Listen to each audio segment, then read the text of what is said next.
Hello, and welcome to the podcast that discusses all things gaming.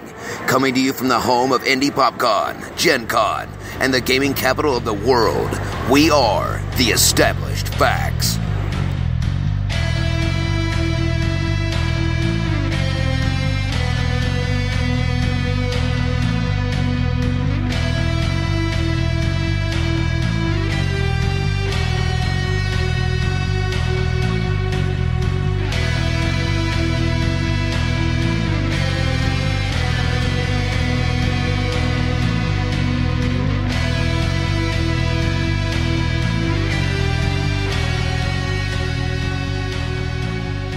My favorite is finger guns. That was also her nickname in high school. Hello and welcome to episode 140 of the Established Facts. Yes, well, that's a thing. So we are continuing our series of how to be an effective GM, how to be an effective player in the realm of your gaming group. Last episode 139, we talked about some of the intricacies of being an effective GM and the things that we look forward to as a GM, the things that we want to see our players kind of do to help contribute to the efforts that a GM has in running a game. In this episode, we would like to talk more about the player side of things and what we can do as players and as enthusiasts of being a player in a role-playing game setting and how to add to the environment of a game, to the pace of a game, to whatever. But before we get into that, let's go ahead and introduce everyone at the table, starting to my left. This is Princess Kaytie. I'm Avital. Hey guys, this is Derek. Lance. This is Josh. This is Dr. Deb. And I am, of course, your host, Big Don. You sounded like a theremin. Oh, I love those. What? They're so the creepy. Thing the thing in American Horror Story? Sure. Also in the... Coven? It's in Coven. It is. Thing is an it American I Horror haven't Story? watched any of those. in American Horror Story Coven, and Yeah, it's also Thing. in the Equestria Girls movie, Rainbow Rocks. Oh, yeah. Okay. I'll let you know when I watch that. What? It's the My Little Pony. Okay, has listen, I boys. live with It's a the 4-year-old and a 2-year-old girl, okay? It's the anthropomorphic My Little Ponies Brooklyn spin-off calls them series. Barbie ponies. They are Barbie ponies. She calls them the Barbie ponies. That's exactly what they are. Yeah. I mean, they're essentially They're each girls, of the like all of the characters characters, but they're actually girls. turned They're into not- girls. They Yes. have the same I've kind of seen hair them. and I've seen powers. people and- cosplay them. I've seen boys Except for cosplay them. Twilight Brooklyn Sparkle doesn't cosplayed have a horn. one of them. Yeah. Not until they pony up. Once they pony Right. up, then everybody they're gets their furries. ears It's all and their long. wings. And No, all they're on. bronies. Slight difference. Brony's is just a boy that likes ponies. Well, yeah. Yeah. But I like Applejack. Applejack's my favorite. And I like Big Mac. Big Mac. Big yeah. Mac. Fruit Loops. Yeah. What'd you say? I like Fruit Loops. Okay. All right, so moving off the topic of My Little Pony. Or cereals. And cereal. And cereal. I like Rice Krispie treats. All right, let's get cereal for a minute, all right? I love cereal. lamb. Let's get cereal. Cereal. Seriously? Cereal. I think Cereal this is gun sleep. cereal. That's Okay, right. so Cereal? Yeah, Are we a it is. podcast? Is that what we are? No, we're not at We're the just moment. a bunch of goofballs with mics in front of us. And I enjoy Hi, recording Mike. you. Hi, Mike. What up? So, as a player at a table playing in a role-playing game, whether it's Pathfinder, Dungeons & Dragons, whatever your choice of role-playing games might be, Universal Storytelling System, give Derek a plug since he's at the table, Fate, yay. Shadowrun, I can't even, how many more of these Dread. can I, Dread, Quags. Quags, Weird West, That would be Savage World.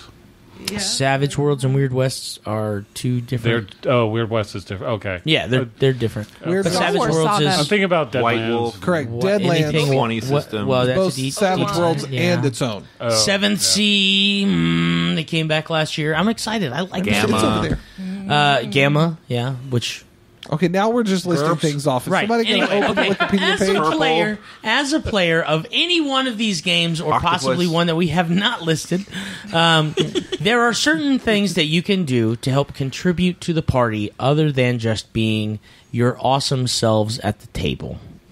So we want to talk about some of those things.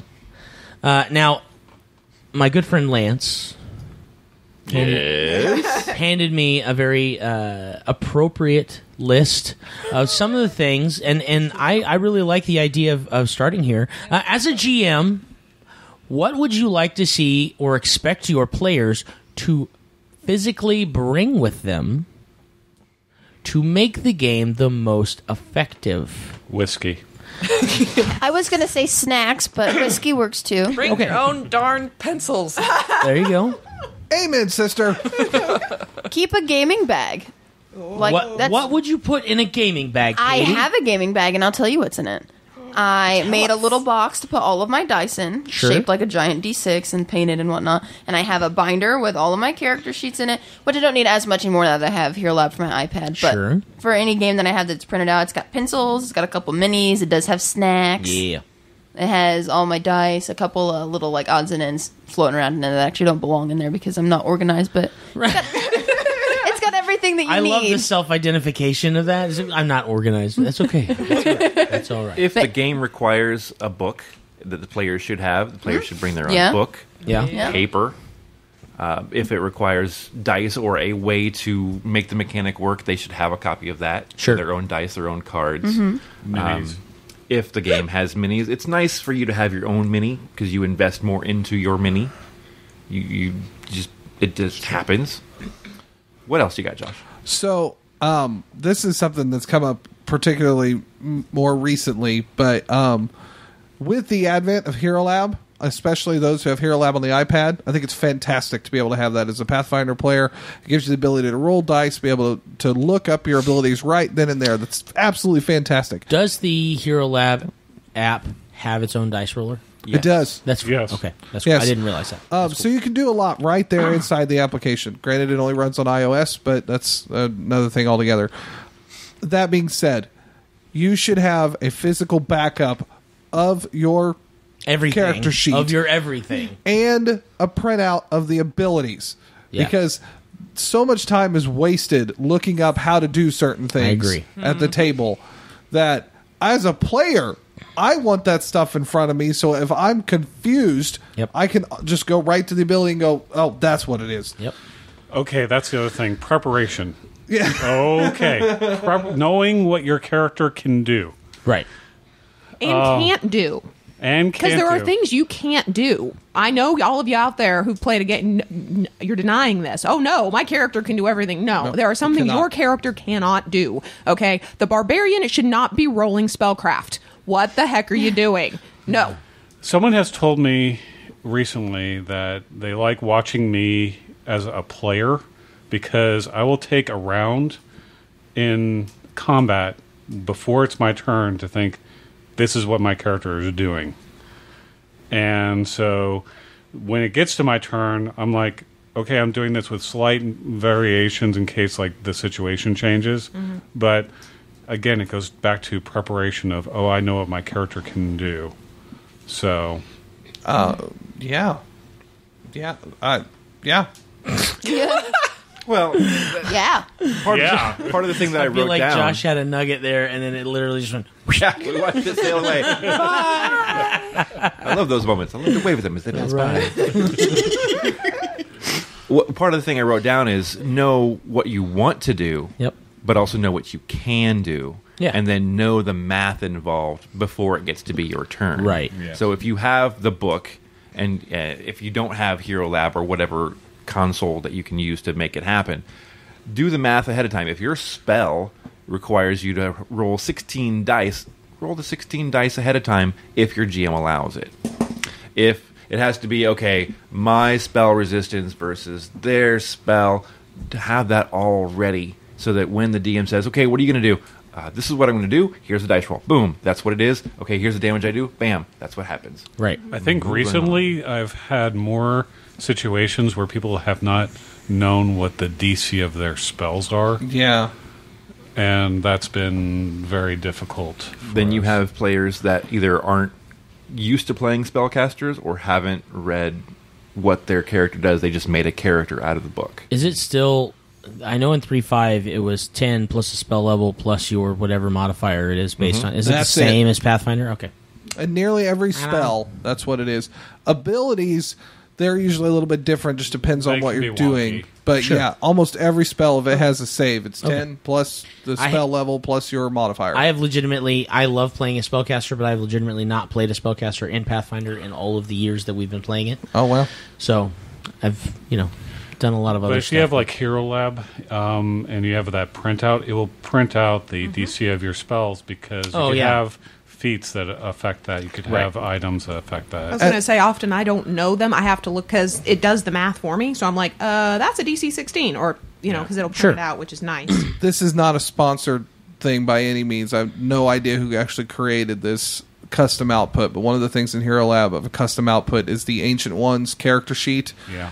It is the best output from that entire program. I agree. With plenty of options to get everything printed off you wanted. It highlights, especially if you can get it in color, because it identifies the things you're going to use the most, like your AC, your initiative, and some of your attacks in color. Like so they're right it's a little there. easier to find. Highly recommend utilizing that custom out. It custom outputs it as an HTML file, so you have to open it in like Chrome or something. But then you can print it from there, either in PDF form for like with your iPad. I don't even care if you've got a PDF copy of the physical. That's going to be helpful as long as your stuff is charged up. Yeah. So, that's definitely suggest that. I would say for myself, being one that enjoys having a physical copy of everything, I love the advantage of having a digital copy of a core rulebook or a player's handbook. Having my character sheet in a digital format is totally cool.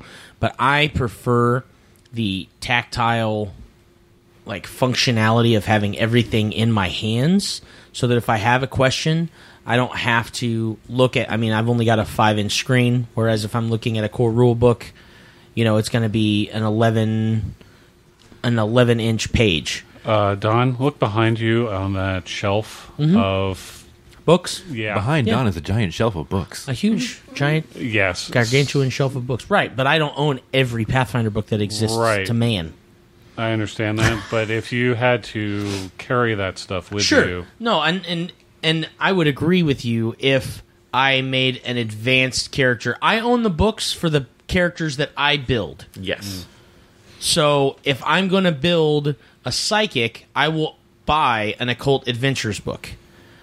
I'm going to carry a Occult Adventures book, and I'm going to carry a core rule book, and that's it. I'm not going to carry... in my game bag right now, I have...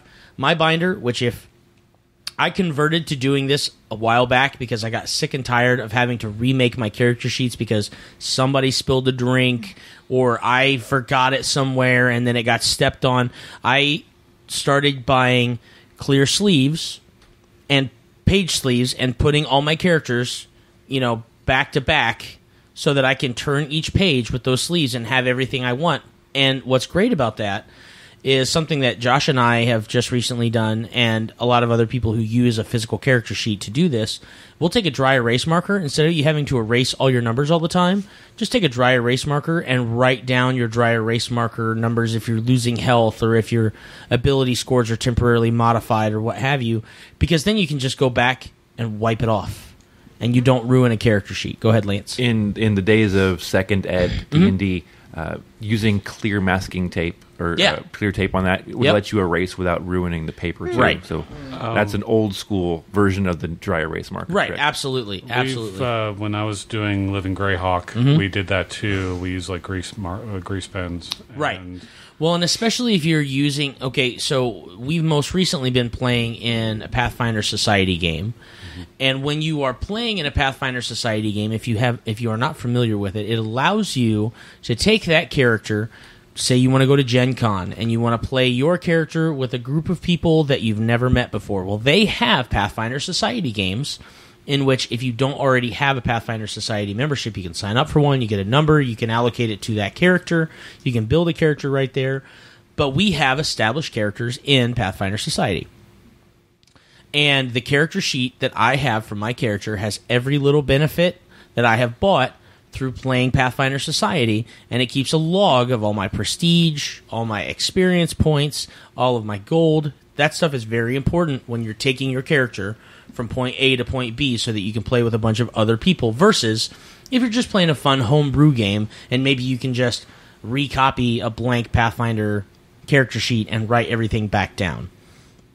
It's a headache when you have boons and things that you can add to your character, but you don't have those things with you because they've been destroyed or what have you. So if I have a binder that has all of my stuff in it, and I have a GM that says, hey, do you have your markups for all the games that you've played so I can make sure that your experience matches what games you've played? I can go, absolutely. And I pull one page out, and it literally has everything cataloged on it.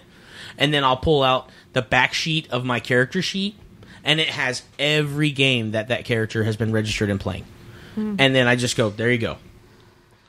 See, I still have my binder from Living Greyhawk from characters. I mean, those things are portable. It's I use the exact same binder for my Star Wars character.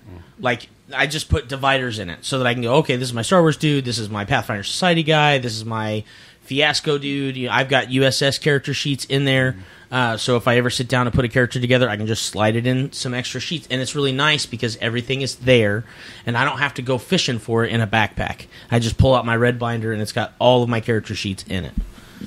One thing else I'll add, now that we've talked up the electronic side of things, I've noticed, particularly with Lance and his wife, they bring external battery to be able to charge their phone or their tablet or whatever they may be using.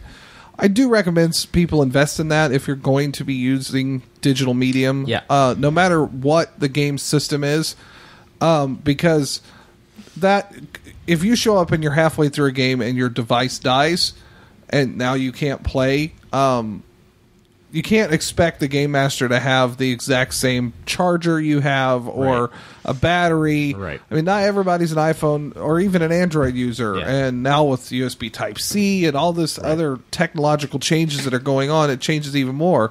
Thanks for showing off, Kaytie. Yeah, definitely consider that. Consider that purchase. For those people that are not watching the video version of this podcast, Kaytie just showed a charger, a battery pack, battery. I also recommend actual charger and cable. Sure. Just you never know when it's going to be needed, or if someone else needs one. Now you have the ability to charge two things at a time. Absolutely. So, one thing that can be very important in a game as a player is allowing other players to be active in the game.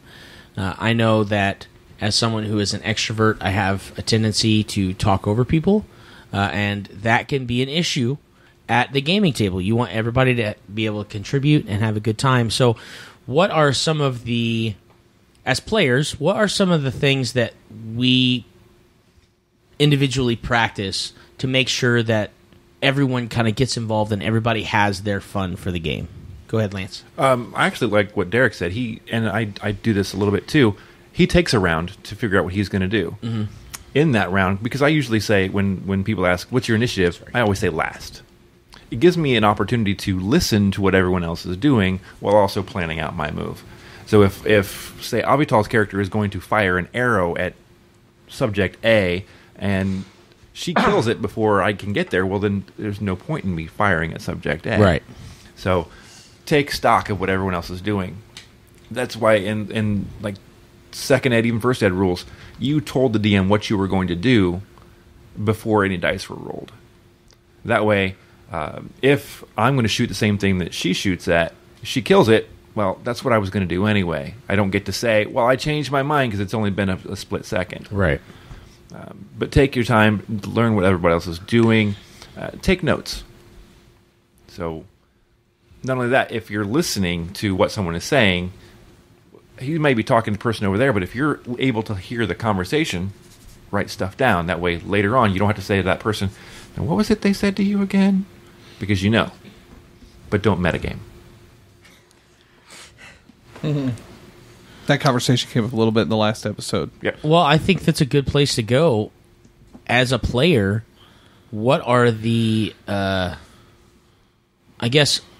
what are the hindrances when metagaming is an active thing in your game?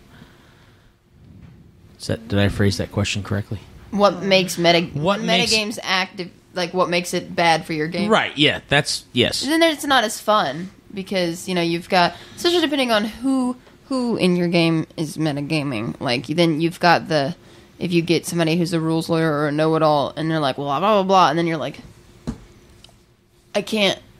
Right. Like, it just makes the game not Just fun throw to the play. fireball at the troll because you know it's going to kill it. Yeah, Right. like it's Instead of, well, I have a wand of magic missile, and I really like my wand of magic missile, and I want to magic missile that guy. yeah. Right. It takes all the like the improv out of the game. It takes all the speculation, the like intensity. It's just like, okay, Charles, just tell me. Like, you're gonna tell me anyways. Charles. I know you're going to. I apologize We to don't anybody have- listening that's We a don't Charles. have a Charles, but I love that. We need a don't. Charles now. No, well, it's kind of feeding off of that. It can be difficult as a player, especially a player who's been playing for a few years, and as a game master.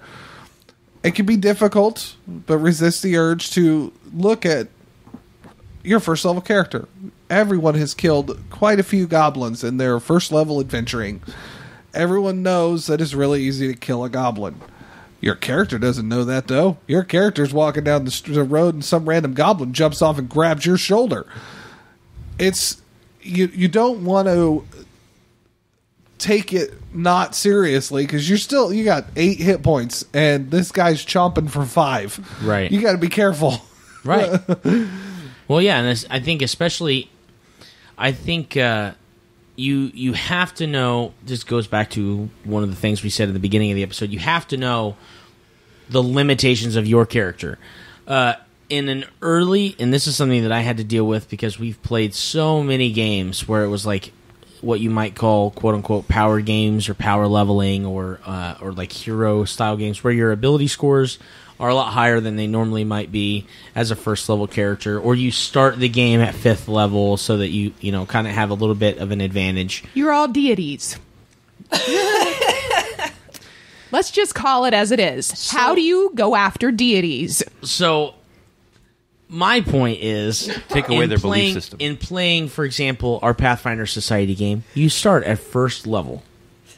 And if you're using Hero Lab, you can set the calibrations of Hero Lab to fall within the limitations of playing in a Pathfinder Society game. So it sets you up to the best of what the rules will allow. As a 1st level rogue, I'm walking around with 8 hit points. If we get into a fight with even like an orc that crits, I'm done. 1 hit, I'm done. So, and this brings me to I will make this very brief, and I think this can get into the next portion of our conversation, but we were playing in a society game at GenCon this last year, in 2016. Oh, preach, brother. And we were in a situation where I don't remember the name of the actual campaign. I could look it up, and I might even, so we can possibly put it in the notes or whatever for the show. But we were playing in one of the Gen Con Pathfinder Society games, and we were going through this temple, and there was a point in which I was trying to leap from platform to platform and not fall into this water, which was... Fire. basically It was on gasoline. fire at that It was like there was like this oily substance on the top of the water that could catch fire, is combustible, or you could swim underneath it. I was trying. Yeah, thank you, Lance, for barbecuing me. But anyway, so I had taken some damage. Long story that I'm trying to reduce. I had taken some damage. We got to the very last room, and I'm standing in front of a statue, and this statue becomes animated and decides it's going to hit me. And it hits me, and it hits me hard. And I have like 2 hit points after it hits me. So, on my initiative turn, I roll a d20 roll to feint in front of this statue and make it seem like he's killed me. And I made it. Feint, F-E-I-N-T. F-E-I-N-T. He fainted that he fainted. I fainted that I fainted. And No, it fainted that he died by actually Yes. fainting. Oh. yes, Okay, that's fair true. enough. Yes. Let's make sure we get the structure of what actually happened. I pretended to pass out and pretended that I died, but I didn't really. Okay, there we go. He's For the- playing possum. I'm playing possum. Got it. So I get the die roll. Everyone in my party fails the sense motive check, except I believe for Lance's character. So we're sitting there, and my character dies. I fall down on there. I think I actually went. So, So I pass out in front of this thing, and they're all freaking out. And then finally we get done with the battle, and I look up and I go, "Is he dead?"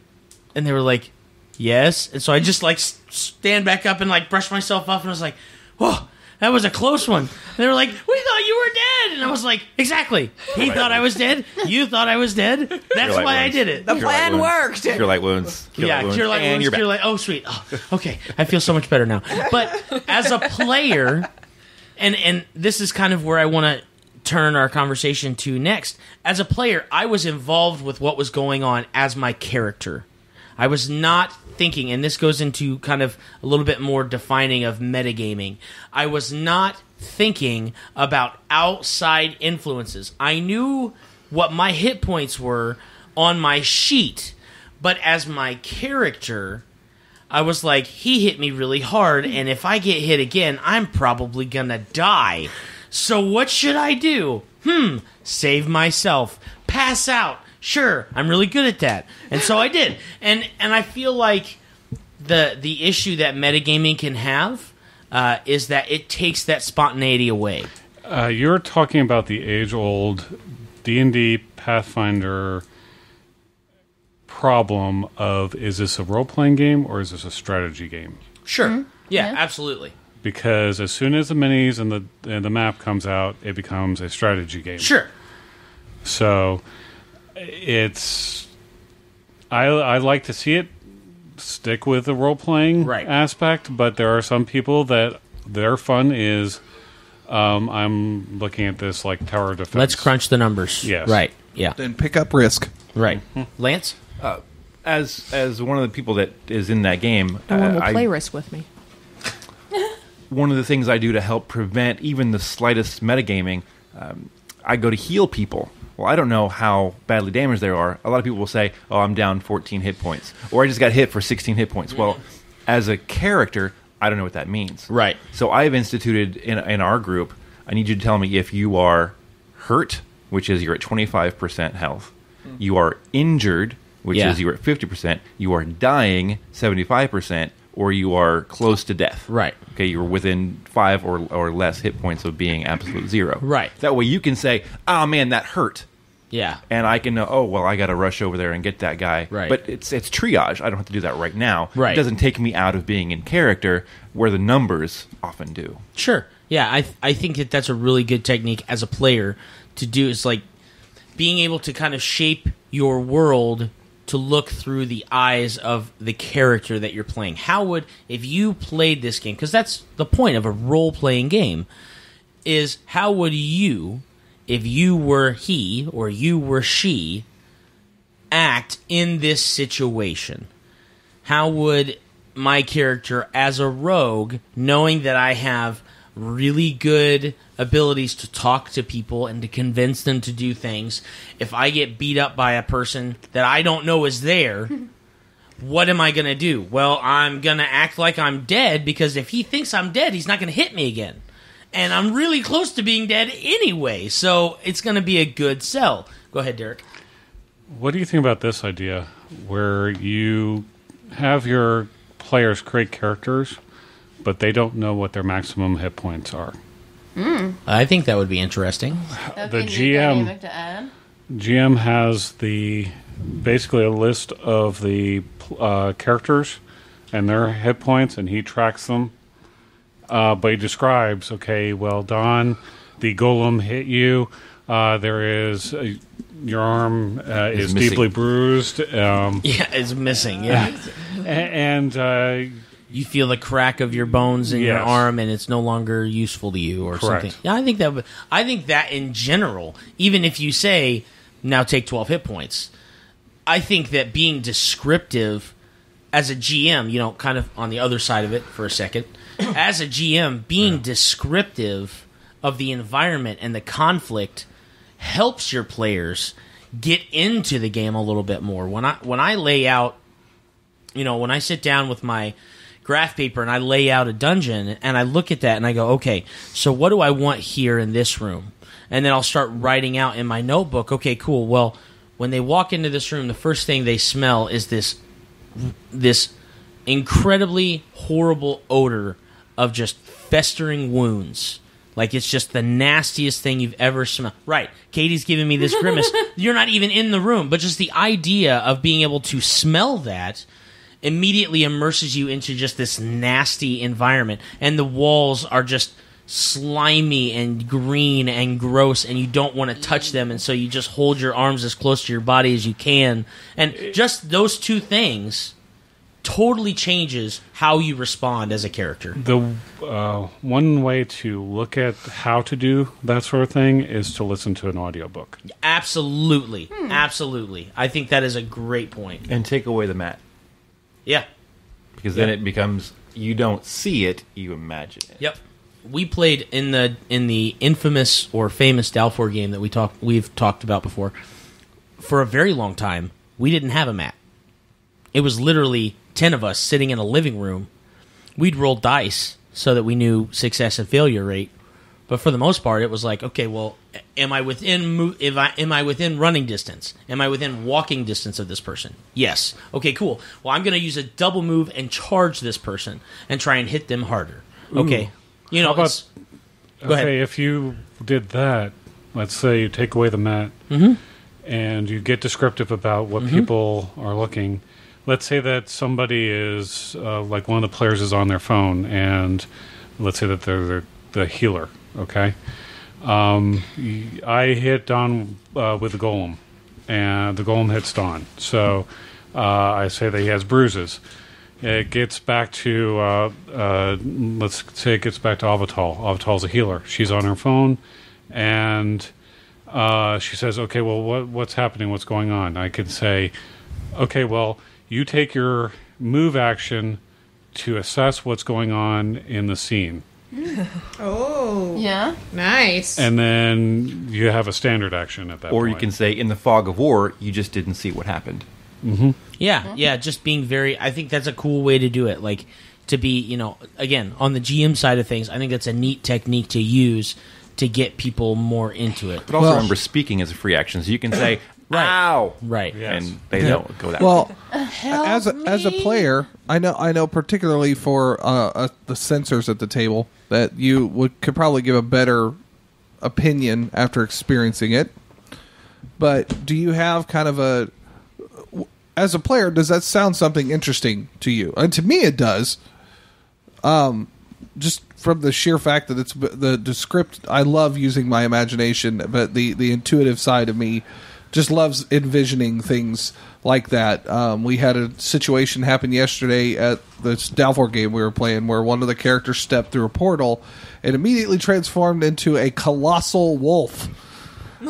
And when the rest of us are medium-sized creatures, which are human, and you go, the raising up of the face and trying to look eye to eye at this colossal creature that was just a humanoid, the vision of that really made that link because of how it was described. That's all I got. Go ahead. As a player. Who's the censors at the table? Is it Only just me and you? me. The rest are all intuitive? They're all intuitives.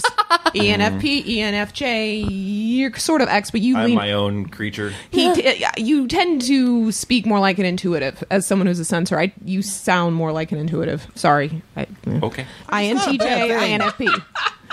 You do. He tends to be on the fence, but he tends to lean more intuitive. So you and I are the only true censors at the table. That's funny. So what do you both think? I mean, no, I think it definitely sounds interesting. I mean, even for a censor, though, I'm real big on the whole, imagination thing because I am such a huge, avid reader. That's, my favorite thing about reading is that I can just visualize everything in my mind. So, for me, having already had that as, a hobby or a pastime, that works for me, but, I don't necessarily know if that would work for everybody. Because not everybody can visualize things on their own. I know a lot of people who don't read for that reason. So it would... Some people need, have to have the... I need to see exactly what's happening? I need a mat with minis, and I need somebody to draw with the marker. What's happening where? So I know what's going on. Is where other people, like, I can totally just be like, yeah, this is going on. Okay, how far away is that guy? I'm gonna run over to him. I'm gonna poke him with my stick. Like, you know, like that's really easy for me to do. But I poke you. But for some people, like I can definitely see them needing the. I personally like the idea though, but I can see it from both angles. I agree that I think it would be. So I was sitting here and listening to the description, imagining, okay, no mat, no minis. We're just sitting around at a table and we're just talking this through. I think it's a good idea because it forces the people to be. You have to be more actively involved. If you actually want to play the game, it's not a look down and, okay, he's 3 squares ahead of me. I'm going to fire my magic missile. That's true. You have to be more present. You have to be more present because you have to imagine where, okay, there's 8 people in my party. Where are we all at again? Okay, fighters in front, rogues back there. It forces you to do that. As someone who is a censor, I do want, and this is where a little bit of a frustration as a player to a GM situation, if my GM doesn't give me any data being some solid, okay, he is 20 feet in front of you. He is knelt down in front of a bush that is this gray-green monstrosity. It's not been trimmed. It looks ridiculous. You start giving me some data points. Okay, now I'm picturing it as a he's a little ways away and you can't really tell what he's doing and it's all this vague. You've got it in your head. You haven't given it to me, so I have no idea what you're imagining, because my husband will sometimes, he's got it in his head, but giving me the data point of what exactly are you imagining? Like, what is this you're seeing? And then I get an idea, that's not what he was thinking, and so now we're arguing, because I'm like, well, that's what you didn't say that. He's like, well, yeah, I did, and then it can be an argument thing, which is not good, and that's marital counseling, and that's another podcast. But giving me some solid data in your description. If you're not going to give me a mat, then it's all right, right now you're arranged in a V formation. Oh, crap. That's a horrible idea. We're getting ready to face a fire-breathing creature. Yikes. Bad idea. Well, let's just line up in this hallway. Right, exactly. That sounds like That's a good idea. Yeah, that's a great idea. Oh, crap. The door looks like it's been beat on by about... Let's not check this bridge for traps. 100 different axes, so you're really not confident. This thing might take one kick and just come down. Cool. Okay, now I can see this beat-up door. Now I can see, give me some data points, expecting me to imagine it. Without giving me detail, I'm going to imagine it my own way, and that may not agree with what you're actually thinking as a GM. There are products out there that really supplement. I don't know what products are you thinking of? That supplement. Wow. I'm sorry. Go ahead. No, Derek, go ahead. Finish what you were saying. No, you took the ball. You run with it, sir. What are we supplementing? Derek has the ball. Wow. So there are products that supplement the game table. Like one that I was thinking about when we were talking about sensors is that there are scents like the gamer sense, yeah. Cool. Would that be good? Deb lit up like a friggin' sun. So like we're in this forest and it's like evergreens or it's some sort of like, I don't know. They have them at GenCon, they're little cans and they got these like scented gel bead things in them. Yeah, they're it's actually, adventure I think they're really neat. Oh, that's what it is, yeah. The smell of the sea, you can't see the sea, but this is what you're smelling. Smells, okay, cool. Bad smells. Yeah. Like, it's really cool. Yeah, they've got like graveyard, they've got all sorts. Also, Benjamin Looms' Sirenscape is a audio immersion so a software. Sound kind of thing. They've been around for a long time. That sounds awesome to me. That just sounds great because now rather than just description, sounds can set the mood for so much. Okay, all of a sudden I've got birds chirping in the background and a gentle breeze. Okay, cool. It's a beautiful area. Or, okay, is there a reason why the wolves are howling? And, oh, crap. We probably better run. Yeah, because you're in Ravenloft now. No, we don't say the name. Anyway. Ravenloft. Go ahead, and Lance. Derek has disappeared from the podcast. You got the Go ahead, And Lance. Beetlejuice is in his place. I want to take us back to the metagaming idea. Another issue that I have with it, something that we've run into both at GenCon when we did True Dungeon, and something that we've run into in our Pathfinder Society game here at the house, is someone who's already been through the adventure and how they know how it's supposed to go and what you're supposed to do and how they choose to continue on with someone who maybe hasn't been through that situation. With the True Dungeon, we've been through both kinds of groups where the people that have been through it say, well, you guys go ahead and try, and then if you get too close to the end, we'll help you solve it so that you get to the next part. And we've also been with the people that say, oh, we've already done this. This is what we do. Let's get going. And it doesn't give you a chance Those as the people are new very player. fun. Right. And then you have complaints, and that's why I don't play True Dungeon anymore. I've run into more of those than I have the others. Which makes no sense about why we want to hurry on, because in True Dungeon, you don't move on It's all until the timed. little timer thing tells you to move on anyway. Right. Like, what are we But going they to just do? want to get it done. They want to get the experience. They want to get their coins. They want to get out of it. They're the power gamers. Yeah. Here at the table here, we had that situation where a couple of players at the table had already been through and maybe even GM'd a certain scenario. So they knew kind of what the goal was and how to get there. Some other players at the table had never seen it, even heard of it, were trying to do what they thought their characters would do, and it became counterproductive because they couldn't. The game wants you to go in a certain direction. Those players were more used to an open world where you can try anything, and it just didn't mesh well. The one side of the table wanted to do what the game said to do, and the other was just wanted to try something new. So the new players were left almost doing nothing for a very long time. So you can have that kind of metagaming where you know what you're supposed to do and not let the people that haven't done their thing enjoy just trying. Cool. Don't do that. Don't do that. Don't do that thing. I said, don't do that thing. One thing that I, as a player, try to do when it comes to enhancing the experience of the game for not just the players but also the GM is Strip Pathfinder. Strip Pathfinder. I like setting myself up to be close to the GM at the table because I enjoy passing GM notes.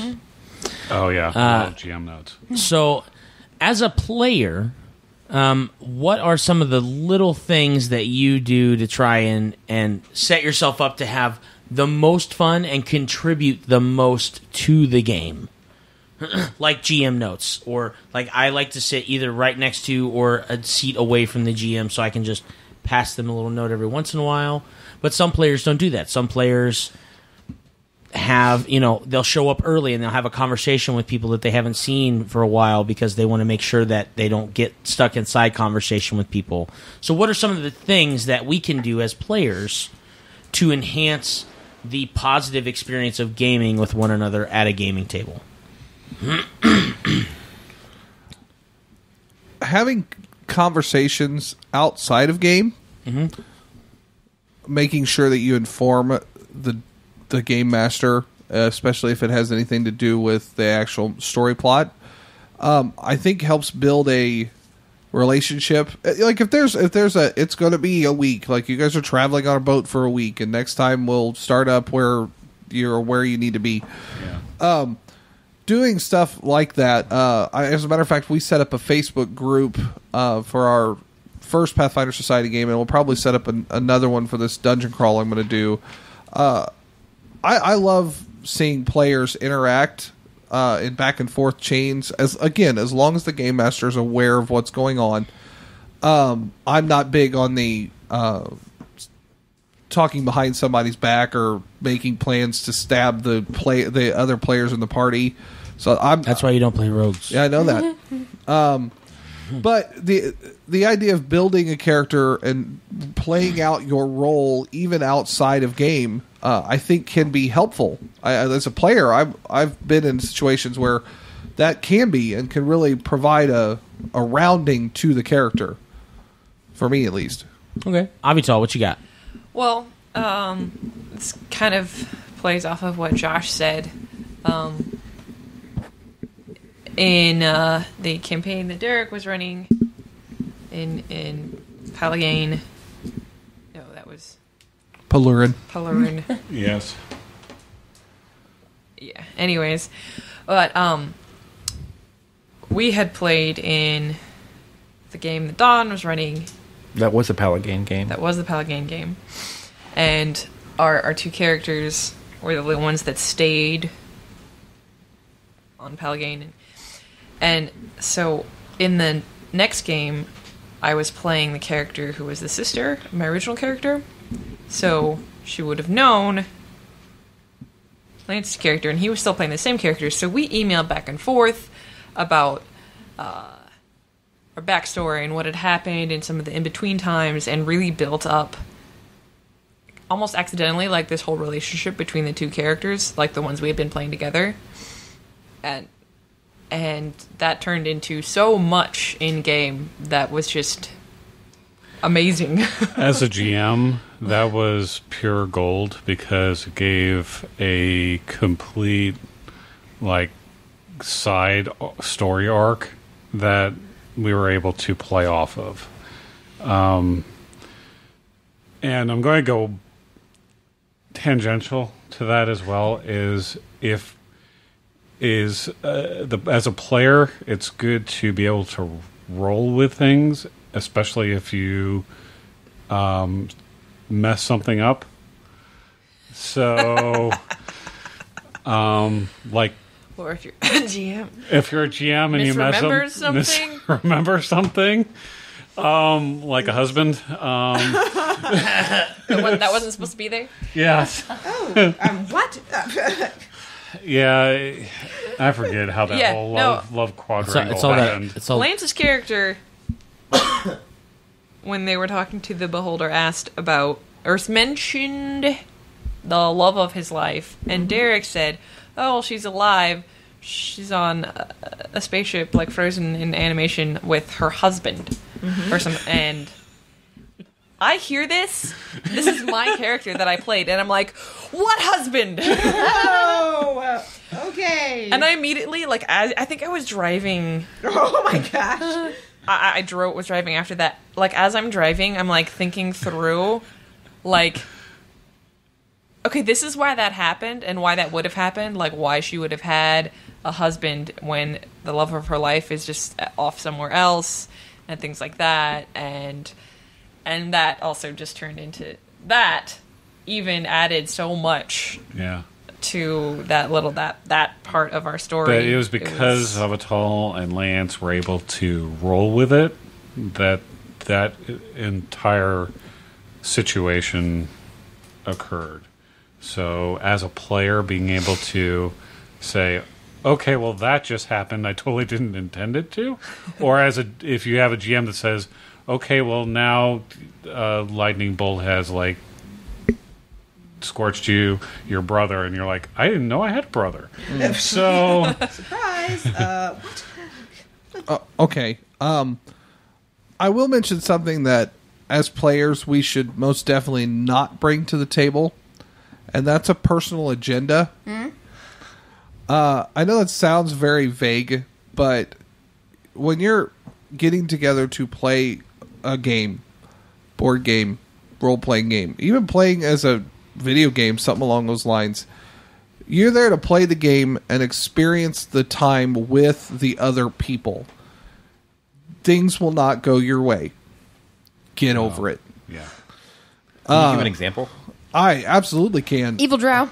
Well, I'm like, yeah, the evil Drow. That is my biggest thing with that game, is that everybody's like trying to do their own everything, and I'm like, nothing's getting accomplished because we're not working together, because nobody has a team agenda. Everybody's trying to do the same thing. Well, and Evil parties have that problem. exactly. One of the number one reasons why I don't like playing evil parties.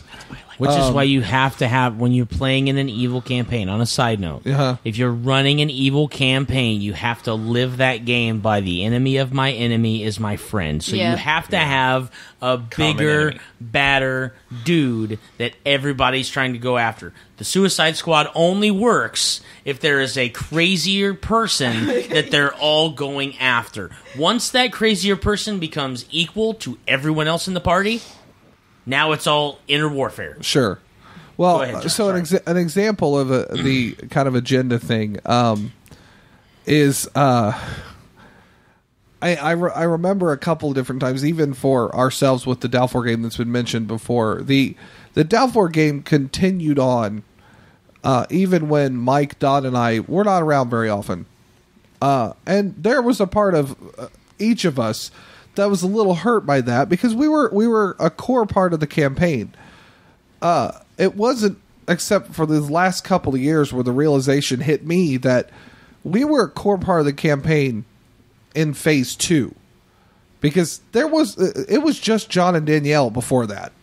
Not they for had very- their not own. for very long, but No, yeah. but that's how it started. She wrote a whole book on it. Yep. That's true. And so when Psychic Ranger by Danielle Freeland. Find it on American Publishing. Silent Step Chronicles. The Silent Step Chronicles is the name of the whole actual series. Okay. The book is called Psychic Ranger. There you go. And it's a real thing. It is. It's a copy sitting on the really floor good, next door. It's a really good There's book. And we Go buy spent years playing what would ultimately kind of become a phase 2. When we stepped away, the game continued. And now that we've kind of started it back up again, I think the realization kind of definitely hit me that was, I'm here to play the game. I'm not here to recreate the past. I needed to leave that agenda at the door.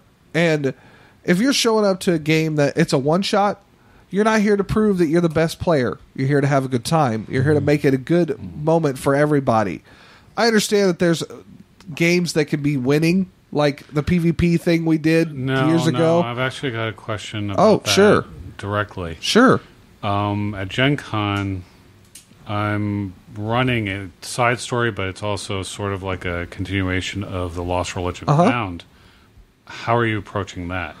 Seeing as how we're not playing the same characters, I'm just excited. You are. Wait, what? What? You are playing the same I didn't know we were characters. playing the same characters. Yes.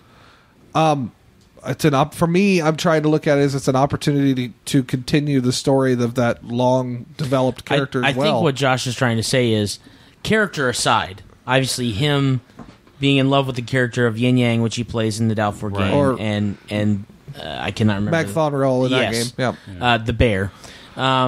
This is actually pre-bear. Pre-bear. Pre-bear. Woohoo! Okay. The I get to idea be is whatever race I actually was. and I played in both the Doubtful campaign and I have played in Lost Religion Found for 1 or 2 sessions. Right.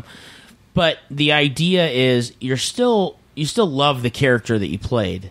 You still love the experience that you had, but walking into the room with an expectation to just continue on and relive that character from the word go is a little too egocentric of a goal. So you have to be open to what happens in this new campaign as your old character. It'd be I've been watching the Rocky series. If you haven't seen it, I don't know where you've And been. Bullwinkle or Balboa? Balboa. Okay. Rocky Balboa. And the idea for the character is that he's always a fighter. He's always a boxer. But every situation, whether it's old or new, redefines who he is as that fighter and as that boxer. And I think that when you continue to play characters, even if they're just cameos of those characters, you kind of have to have that mentality, because if you walk in expecting to have the exact same character interactions that you've had years previous, then you're probably going to be disappointed 9 times out of 10. Go ahead, Lance. The only way that works is if you're playing with the exact same players and you start back up from exactly where you left off. A lot of times, if you've played a long time, you have characters that level up and they become gods in their own right. Those are meant so that when you start GMing your own games, you have an NPC that can guide the players. Oh, dude. They become, like we talked about when you were doing the classes, the fighter is a fighter until he can't fight as well. Then he becomes kind of the trainer. Right. And then you push the new guys to... You become the old man in the corner of the tavern. Old generals are the best teachers for the new generation of fighters. They become Obi-Wan. So you exactly. You're That's no longer exactly right. fighting. You're saying, this is what I learned. Use this and go do your own thing. Right. So I don't like bringing back old characters except in that vein, and that's just me. Okay? Sure. Because you rarely will have that opportunity to play that character in the capacity you played it before. And that I totally agree. I think that it can definitely be a little bit of a handicap if you walk in thinking that you're going to get the same experience out of the same characters as the story progresses, especially in a situation where you have such a huge separation in the last time you played and the next time you play. Well, and the other side of it is, from the agenda perspective, is this character is going to do this, right? Come hell or high water, and it's sometimes that can get in the way of what the game master is trying to show off. I don't have a lot of experiences with that I even can remember at the moment, but sometimes there are people that can be bullheaded enough at the table that this is what we're going to do, whether you like it or not. Right. If we don't do this, there's no reason for me to play in this game. Right. Yeah. Go ahead, Lance. So, from what I took from you, and I moved it to Star Wars because I just watched Rogue One, and I said I wouldn't, but I did anyway. It would be kind of like what you're saying is Star Wars is where that movie ends, pretty much. Rogue One ends with the beginning of Star Wars.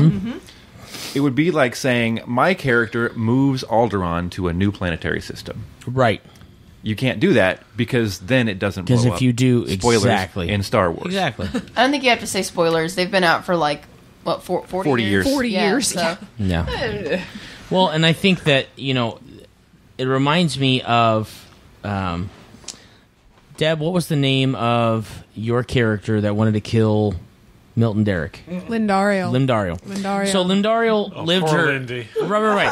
Well, and that's exactly where I'm getting... That's exactly where I'm going to go. Very, very, very quickly, very briefly, but that's exactly where I'm going to go. Had you walked in... Now, obviously, your character had a motivation to find Milton Derrick and destroy him. Yep. However, To do if so. Deb would have walked into that game saying, I'm going to be the one that kills Milton Derrick, right, the game would not be the same. It wouldn't have been... The story would not be nearly as enjoyable. Oh, indeed. The game would not have been nearly as enjoyable had it not been, I'm right there, and then... No! Exactly. You know what I mean? Like, because it's so much... Twice. Yeah. Right. That's my thing. It's like... But then eventually... It was the stepping stone that took right. us into the third and final Exactly. chapter, where And- she did finally get the closure. Right. Which is part of the story. Now, in the moment when Clemley did it... Right. You're like, now I want to kill you. Pretty much. I'm okay. Right. And then it happened in the second time, and I think I was about to do a table flip, which worked because then I channeled that emotion into her for the third time, and it worked very well. If I had been like, no, this is supposed to be my gig. Like, I'm the cleric, he's the undead. This is how this works. Right. Move away, Oracle. Right. I played this before you were even like a blip on the screen, because I'd played Lindario a very long time. I'd played in, and so... This is mine. It's a step off of mine. It's my square. Scoot. Right. No, you run with it, and it makes a bigger story, which is worth a whole lot of laughs and a whole lot of podcast minutes. So, and on the opposite side, I'm going to let Lance speak after this real quick, but on the opposite side, there are times in our Pathfinder Society game when Lance's wife, Vanessa, who's playing a very, very strict, lawful character, and myself, who's playing a very not lawful character whatsoever. There's that tension there, but it's sometimes it's character tension, which is totally acceptable, and other times it's that self agenda that kind of leaks in a little bit, and like, no, this is what I need to be doing, and then a lot of times Lance will be like, but is that what your character would do? And it's like, oh, no, you're absolutely right. That's not what my character would do. Okay, cool. Now that that's been adjusted, we can go forward. Go ahead, Lance. And I can follow up with that with what I was going to say before. Something that we've all kind of touched on once we get out of the what do you bring to the table, but it's something you can bring to the table, is a backstory. Yeah, because absolutely. if you bring a backstory, it helps tell that story. It helps with the theater of the mind because now you know what your motivation is for your character. Mm-hmm. It can blend into the other characters that we play so that now I have a relationship with you because we wrote it in 10 minutes or in 4 hours or in a week. And now it just makes gameplay that much better. And as Derek will tell you and anyone else that's had it happen, it just makes being a GM a whole lot easier because your players are more invested because they've worked together just to build your story. It's totally less agree. work you have to do as a GM, and your players will run the game. All you have to do is sit back and, Exactly. okay, I'll roll a die, I'll throw something in there, but I'm just going to sit back and watch you guys now. Yeah. Interestingly enough, falls right back to kind of the importance of a session 0 for a long-term See, game. that's that would be cool to do a session 0, but after you do, okay, my character, you guys are now like young adults. You're like 20s. Sure. What happened in your life between A character -1. Negative Or a game one. -1. But don't do a game -1. No. Have Right. like You do a setup for your character. set up for your character. Okay, here's who my parents were. This is how I grew up. This is you can have like a Flashback whole game. Yeah. Well, and if you have issues being creative, or this is the first time you've done one of these games, I think I don't remember the company, but there's a book out there called The Ultimate Toolbox that has a character background generator in it. The Ultimate Campaign, Ultimate from Campaign. Paizo's Pathfinder role-playing game, has a background generator in it. There's one that was released 20-some-odd years ago. I think it called Heroes of Legend. Yeah. That is the most extensive background generator I have ever experienced. And if the only thing you ever use it for is just a background, it's amazing. But it Yeah. can get extremely long and extremely convoluted. Go ahead, Deb. I was just going to say, for when you have new players coming into this and you're trying to get them in this mindset, if there's a way to create a link, even if it's just to one player, I was thinking it would have been easier for me in the first couple of role-playing games that I played if I had that, because thinking back, I remember feeling lost. Like, I've got this character in front of me, but I don't have anybody else that I have any sort of connection to whatsoever. And so a new player, I think, really needs that, because they're already lost a little bit, because it's a new system, it's a new way of thinking about playing a game if they've never done an RPG. So they really need that to get them kind of grounded. Like, where am I in the story? Like, what is my part in the story? Right. I was actually, that was going to be the last subject that I wanted to discuss before we kind of close out this episode is, as veteran players now, what would we give if we had one piece of advice to give a brand new role player at the table? Each a unique piece of advice. If somebody copies yours, we can skip you and we can come back. It's totally okay. But if you had the opportunity to, let's say you're at GenCon, and you walk into a room and you see this young man or young woman sitting at a table with a core rule book. Since we've all played Pathfinder, they're sitting at a table with a core rule book, and you can just see on their face that they have no idea. They've heard about this game from their friends. Yes, they've heard about this game. Or we're talking to Garrett. We're talking to Katie's little brother. He's never really played a role-playing game before. We're 20-somethings, 30-somethings, that are trying to get into teaching the next generation of players. We're grown adults playing make-believe. Shut up. I was trying to make it sound cool. best. Now we sound like, goobers. But we are. Short bus. We are goobers. We are adults. True. And we don't own a short who bus tell yet, but I want one. stories. We are. But we are have an telling opportunity. telling We have an stories. opportunity to give to the next generation. We want to give them a piece of advice inspire as a her. GM and as an experienced veteran player. That's right. That's my thing. I'm going to start with Deb, and I'll go around the table, and I'll end with me because I am an egomaniac. But let's go around the table and put in just one nugget of, this is going to make your gaming life forever so much better. A chicken nugget? A chicken nugget. Yes. A chicken nugget of it. But it needs to be a Chick-fil-A chicken nugget. That's right. So, All right. 'cause they're good. Debbie, do you have one? I Go do, for it. and it's going to be strange for those who know me when I say I would tell that adorable little noob who is sitting there, Padawan. a Padawan. There you go. I would the Padawans. Young grasshopper. I would actually tell them, close the book, put the book under the table, put a piece of paper in front of you, write down what you would dream about playing. What have you always wanted to be? Like, think of your favorite movie, think of your favorite book. What do you want to be? Write that down before you look at the numbers, before you look at the dice, before you look at the equipment list, which is going to be about how many pages long. What do you see yourself in your mind as being? There will be something close enough inside that book that'll help you to do it, whatever the setting is. What do you want to be? If it's as vague as I want to be a healer, if I want to be someone who beats up. There's your little beep.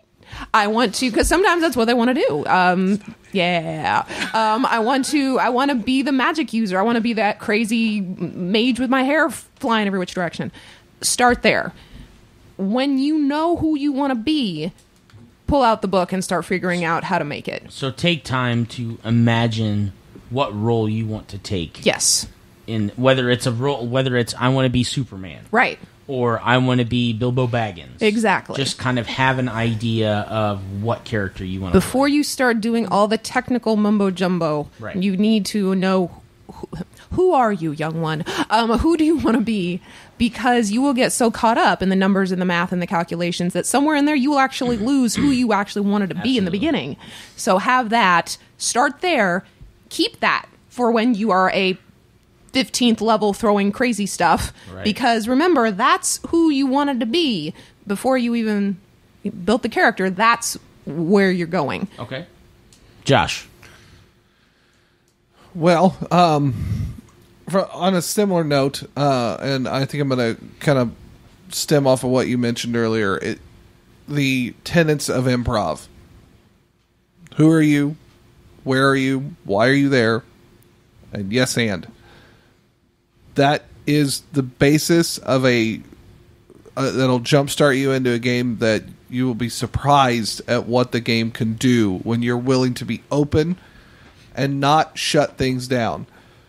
One of the biggest caveats comes down to that, where sometimes you're going to want to say no to something. Make sure you're saying no as a character, not saying no as a player. There is quite the difference.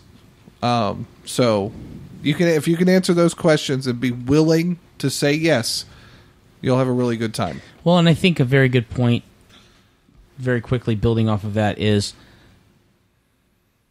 you can play a character that has the same moral standing as the player, and that's totally okay. But you don't have to close yourself off to what if. And it can get weird. It can get scary, to be honest. But if you are playing with a group of people that you can trust, then they're going to help you play to the strengths that you have in that. Sorry. Go ahead, Lance. What's the question again? If you could give a fledgling gamer a piece of advice to become the best role player that they could possibly be in their lifetime, something that you have learned maybe in your pursuits, what would it be? They're more guidelines than actual rules. Amen. Amen. Don't let unless you're in like the Pathfinder Society where rules are strictly enforced, or a Living Greyhawk, or any living campaign where the rules become the focus and you cannot live outside those, don't let the rules box you in. The only person that can tell you no at the table is a GM. Not even another rules lawyer, because you can say, well, have you tried it? Nothing is impossible until it isn't. And even then, you might have just misrolled. That's true. Derek? I would say play at least 3 dungeon crawls as your first games. And the reason why is because when you're fighting these fantastical monsters and you're swinging these huge bastard swords, or you're hiding, or you're throwing fireballs, you are getting yourself out of the mundane world of who you are.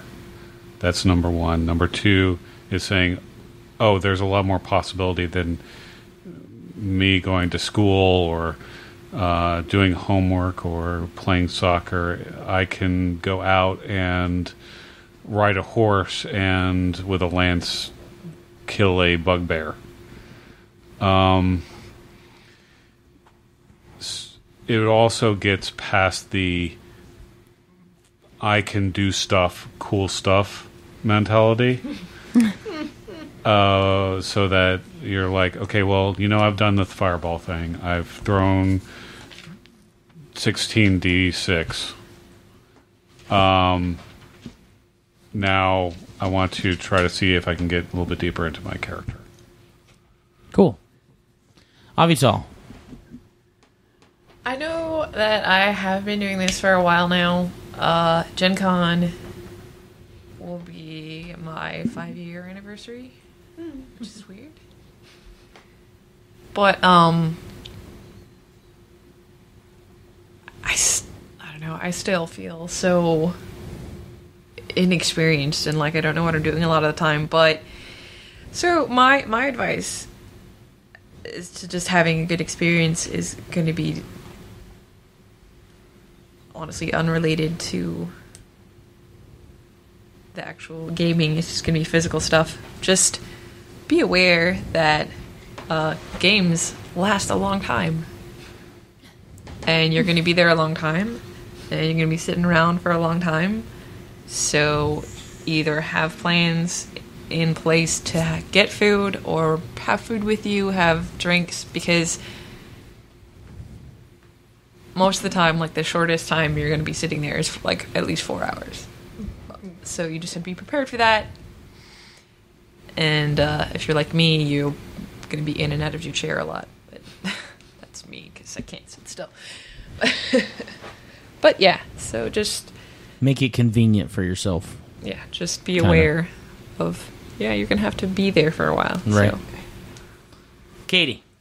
I would say have fun and be patient because you're still learning. You don't know everything. You're learning still. There are going to be people who know more than you. Like, just have fun with it. Be patient and be willing to learn. I'm going to set mine up when I was the fledgling gamer.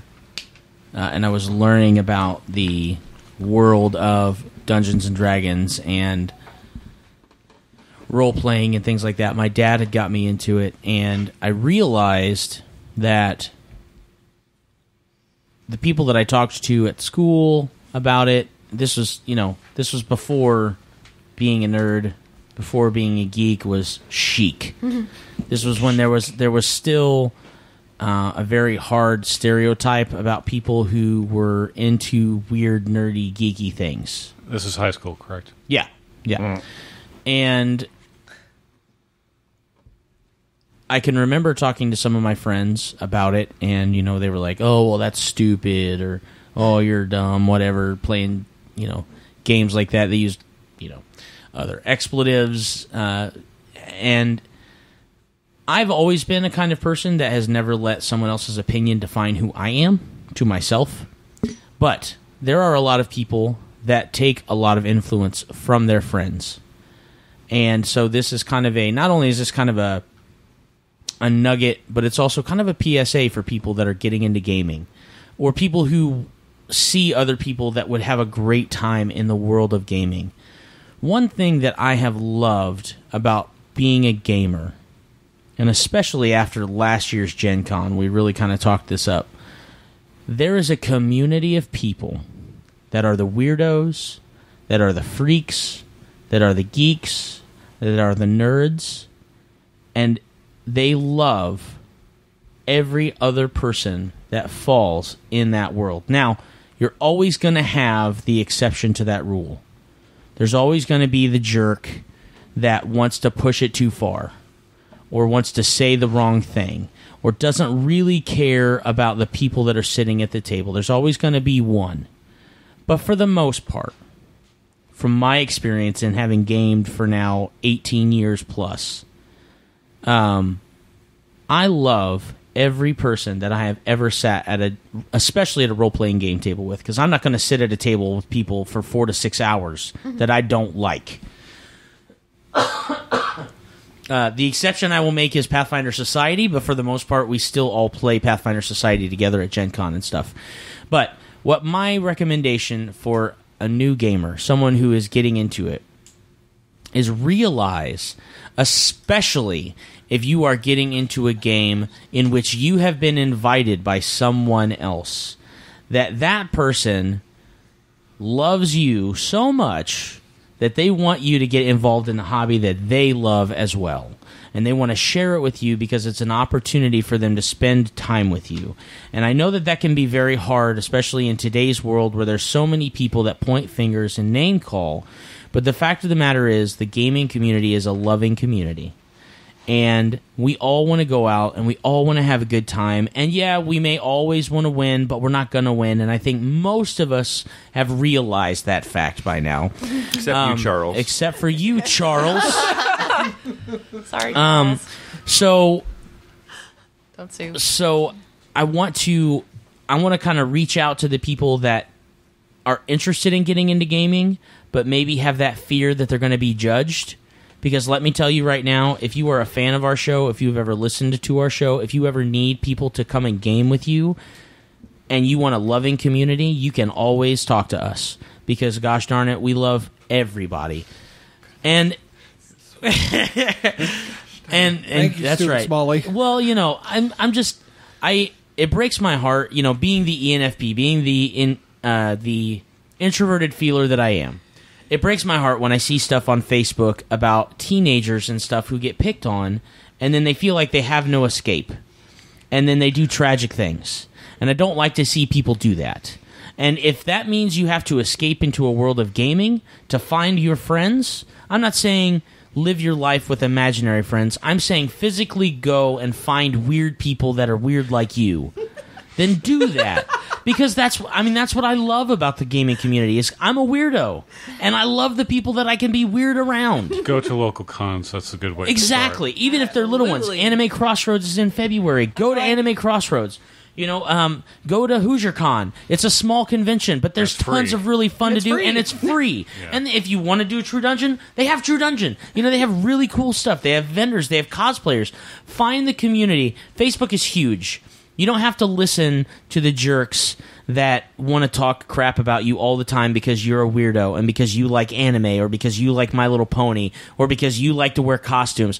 Be who you are and find the community that loves you for who you're going to be. And that's my nugget. And I think we all have amazing nuggets for being a role player, be the person that you want to be. Just like Deb said, when you think about the character that you want to play, figure out who that character is and write it down. And then, when you figure out the person that you want to be, figure that out and write it down and become that person. Because that's who you are. That's not... No one else's interpretation of who you are is who you are. Unless you let it be. So... Let it be. Let it be. Let it be. Yeah. There you go. So that's episode 140 of the Established Facts. I'm going to get to it. I don't forget stuff like that. Right. I'm going to let Derek talk for a minute, and then we'll close the show out. Go ahead, Derek. All right, so this is going to be my last episode of the Established Facts as a regular host. As you guys may have noticed, I haven't been on very often. I've got other projects going on, and so it's just left me with very little time to be able to do recording. So I will be around for things like the GenCon episode, special. You're not disappearing forever. You're just I'm not stepping disappearing away. forever, but I'm just officially saying, I enjoyed my time here as one of the inaugural hosts of the Established Facts, and it's been a great. How many years, Josh? It'll be 6 in July. Yeah. 5.5. 5.5 years. Really? So yeah. Do you It's remember been when we incredible. started this 5.5 years ago and we went, wow, Fear the Boot's been on for 5 years? Yeah, I remember. We're never going to get there. We're never going to get there. We were sitting in our remember living room. I in think. your living room, It was, yeah. it was our living room at that point. And so, We love you, Fear the Boot. Yeah, yes, we you guys do are love awesome. to Fear the Boot. Well, yeah. So They blazed the trail. This small, tiny idea of getting together and talking about gaming with friends turned into this, and now you guys are going with PopCon. You guys are That's right. huge there. So, anyways, it's farewell for right now. And How about see you later? See you later. I don't Until like. next time. Until There next we go. time. There we go. See you soon. Until next time, guys. I feel like we just closed out the Mickey Mouse show. We'll see you real next soon. See you real soon. So anyways, thanks very much, guys, for listening to my ramblings, and I will let you guys know that I did not curse on the 2 episodes that I have. goodness. Did not. Deb did. Deb did. Wow. So, Well, I guess yes, somebody's got to take up the I mantle. have my character has progressed. You've leveled up. All right, thank you very much, guys, for listening. We love you, Derek. Derek. See ya. All right. On the last episode of the Established Facts, episode 139, we established that today's Established Fact is brought to you by the number 7 and the letters T, P, K. On episode 140, effective players and how to be one. We want to first of all That thank sounds like you a so book you should write. Yes. Does. It does. a how-to book on how to be an effective player. Oh, there you go. We'll see. That may be in the future. Yes, sir. Just No. a quick No. note. No. Yes, yeah, it is. Okay. So there may be a small break in episodes in March because my wife and I are taking a trip to Israel, and it's just going to be a lot easier for us to just, you know what, we're going to take a couple weeks off just to kind of get ourselves together. I've been putting on all the episodes some upcoming conventions. Just quick notes on that. Anime Crossroads coming up the weekend of February 24th, 26th.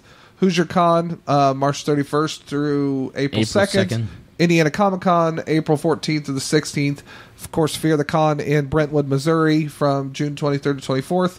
Indy PopCon, July 7th through to the 9th. GenCon. And GenCon, the 50th anniversary, August 17th through the 20th. So when we do return in early March, I think we might start exploring Session 0 pretty seriously. Down. So I've got notes for future episodes. And I hate to say that I'd like to actually participate in that. We're getting no, him you're back, off everybody. the show. You're gone, Mister. He's back already. No, I'm just kidding. Look, No, you that'd can be come out of awesome. retirement anytime you like. That's Exactly. pretty They're much putting me it. out to pasture. Okay, Michael right. Jordan. Just come back 3 or Well, 4 I'll put myself times. out to pasture. Before I give the Brett established Favre. fact, one quick thing that if I didn't say this, I would kick myself in the butt.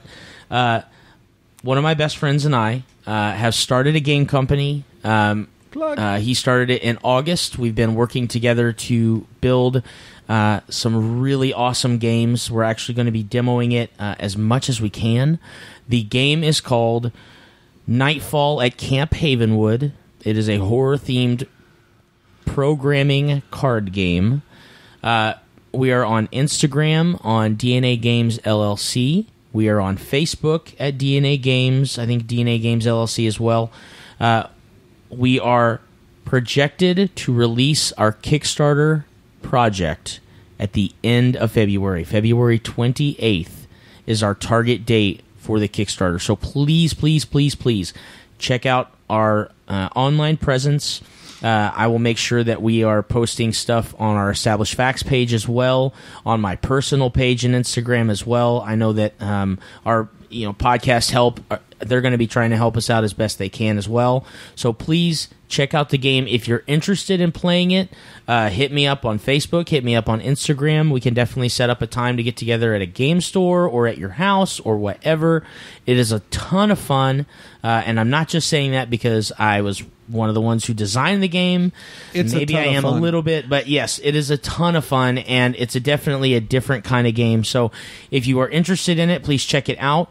And yes, look for us to release that Kickstarter at the end of February. Okay.